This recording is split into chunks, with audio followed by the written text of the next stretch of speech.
Salut, bienvenue à ton tuto de vocabulaire. Et là, on est dans le livre Vocabulaire progressif du français.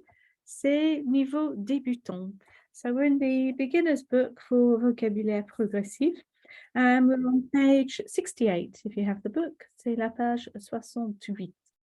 And we're looking at les produits alimentaires et les commerces. So food products and shops. Les commerces. I know we call shops les magasins. Another way of saying it is les commerces. Really useful to go back over this vocabulary, even if you're quite an advanced speaker, because there's always something else you can pick up in terms of, well, something masculine or feminine. How do you pronounce something? It's always good to revisit, because if you're just starting out, this is really good base vocabulary for you as well. So, les produits laitiers. So you can see the word lait in there, which I guess you know is milk. So, milk-based products, dairy products. Les fromages, cheese. On achète du bon fromage chez un fromager à la fromagerie. So, when we're talking about you, we'd say you in English, you can buy, or you buy this, there, or whatever. In French, you use on for generalizing. So we're saying generalizing everybody, you know, you or we. We can buy good cheese as opposed to not good cheese. And then chez un fromager. So that's the person, so the cheese maker, I guess. And à la fromagerie is the cheese shop. And the good news is about these shop names is that they are all feminine. La boulangerie, l'épicerie, la poissonnerie, la librairie, because they all end in -erie, which makes them feminine. So they're all feminine. And then this is the masculine. If it was feminine, I guess it would be une fromagère. If it was the baker, it'd be un boulanger or une boulangère. And the chez bit goes with a person, yes? So like we say in English, you know, I'm going to the hairdressers, for example, that's actually given an apostrophe saying we're going to someone's place. So, on dit qu'il y a 365 sortes de fromage en France. So, on dit, apparently, we say that there are 365 types of cheese in France. So, one for every day of the year. Quelques fromages, so some of them, le camembert, le roquefort, le brie, le fromage de chèvre. So, I guess you know all these names. Fromage de chèvre is goat's cheese. Can you think of what's your favorite? What's your favorite? There's so many, aren't there? Different ones.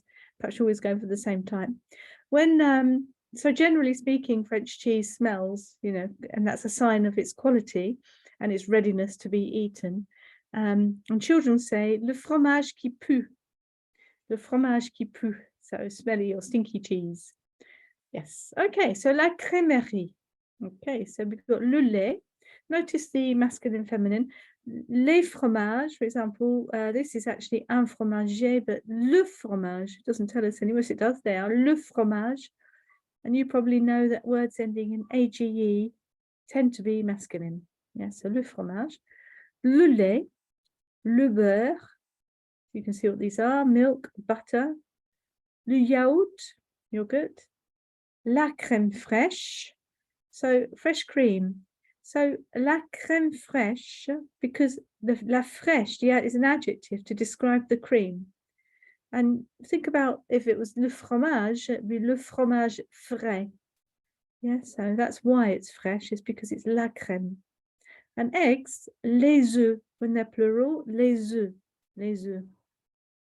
Little remark here, un produit fermier est généralement de meilleure qualité.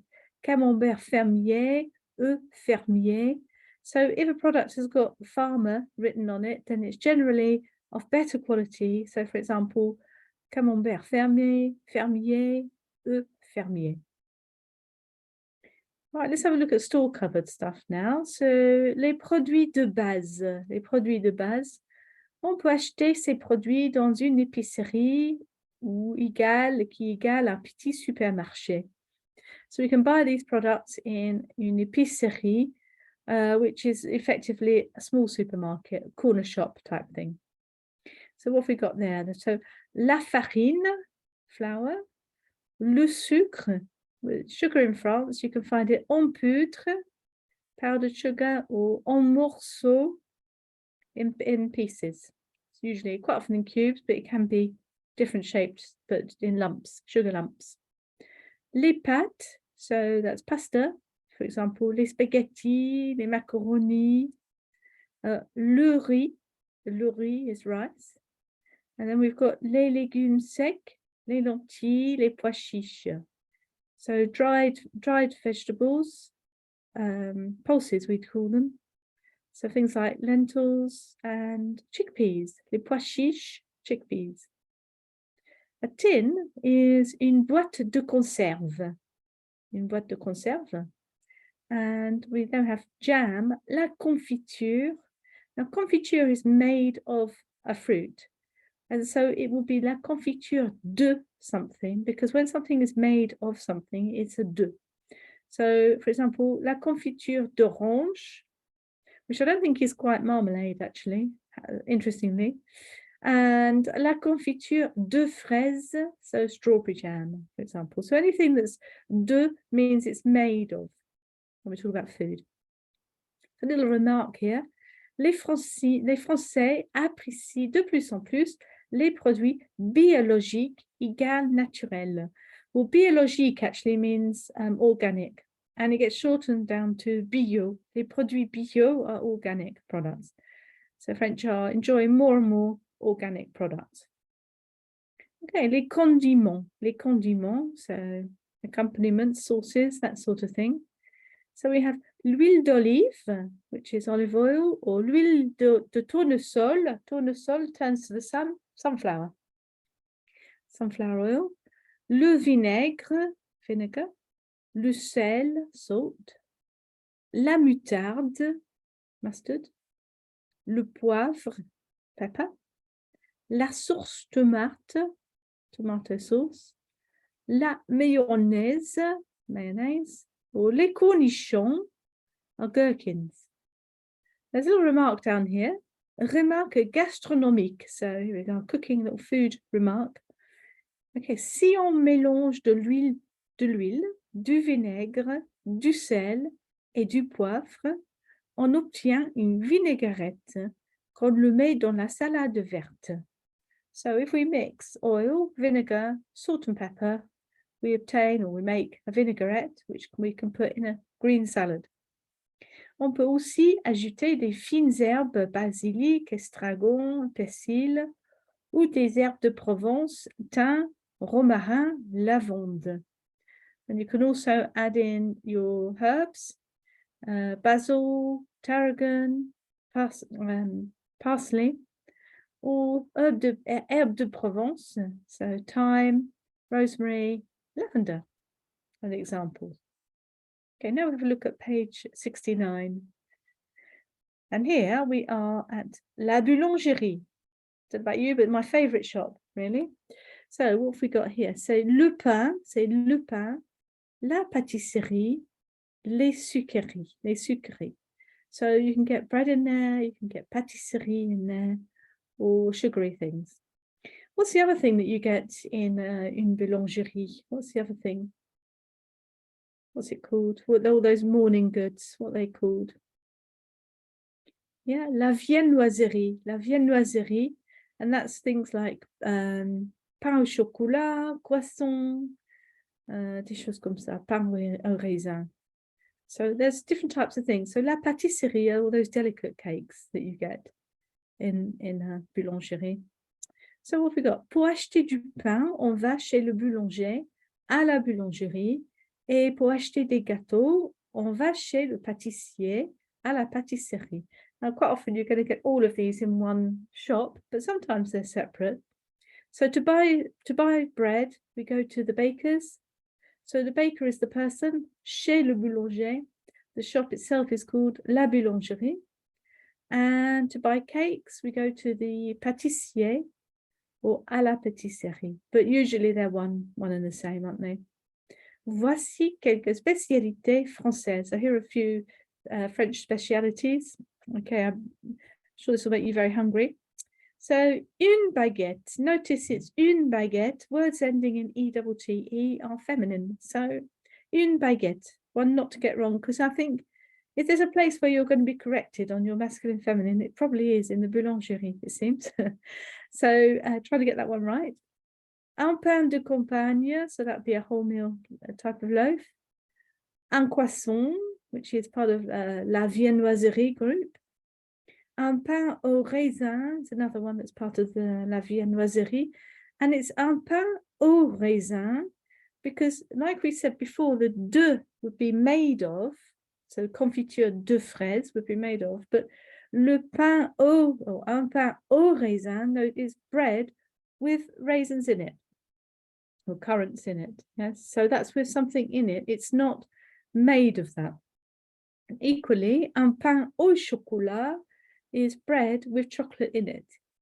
So that just means it's flavored with something. It doesn't mean it's made of that. And that's the difference between de in a description and a in a description. So you're probably going to hear that quite a few times now. Une tarte aux pommes, une tarte au citron, un gâteau au chocolat, un éclair au café. So une tarte aux pommes, so it's a tart made of what tarts are made of, flavored with apples. Une tarte au citron is flavored with lemon. Un gâteau au chocolat means that it's flavored with chocolate. Et un éclair au café is an eclair flavored with coffee flavored. Un millefeuille, so that's like a vanilla slice. And then des bonbons, sweets. And then we have ice cream. So again, the flavoring is going to be referred to with a. Okay, and of course, it's à la, au, ou au, depending on whether it's feminine, masculine, or plural. So des glaces à la vanille, because vanille is feminine. So à la vanille is a vanilla flavored ice cream. Au chocolat, because chocolat is masculine, so it will be au chocolat, it's a chocolate flavored ice cream. À la fraise, strawberry flavored ice cream. Or des sorbets, same idea. Au citron, lemon flavored. À la framboise, raspberry flavored. Little remark here. Pour la plupart des commerces, on peut utiliser indifféremment le nom de la boutique, la boucherie, la pâtisserie, ou le nom de la profession, le boucher, le pâtissier. Attention à la préposition, je vais à la boulangerie, je vais chez le boulanger. So for most shops, we can, interchangeably use the name of the shop and the person. Okay, so we can either say la boucherie, la boulangerie, la pâtisserie, or we can refer to the professional, le boucher, le boulanger, le pâtissier, etc., le poissonnier, etc. But the key thing with the difference is to notice the preposition. So, je vais à la boulangerie, or je vais chez le boulanger. So, chez for the person. But I guess people get that wrong anyway. But at least you know. Okay, let's finish up with les boissons, le vin et les alcools. So wine and alcohol. On peut acheter du vin et des alcools dans un supermarché, mais aussi chez un marchand de vin. So you can buy them in a supermarket, but also from a wine cellar. Just a little note on pronunciation. So le vin rouge, obviously you get that right. But notice with blanc, we don't pronounce the C. So le vin blanc, le vin rosé, et le champagne. So it's masculine, le vin, and we don't pronounce the C on the right. La bière, le cidre, boisson pétillante à base de pommes, légèrement alcoolisée. So le cidre is cider, and it's just saying, sparkling drink based on apples, made from apples, which is lightly, not too strong, not lightly alcohol. Les apéritifs, le muscat, le porto, le pastis, le whisky. So les apéritifs are drinks that you'd have before you have a meal, perhaps with, some snacks as well. And there's some names. So le muscat is le muscat, porto is port, le pastis, again, French drink, aniseed drink, and whisky.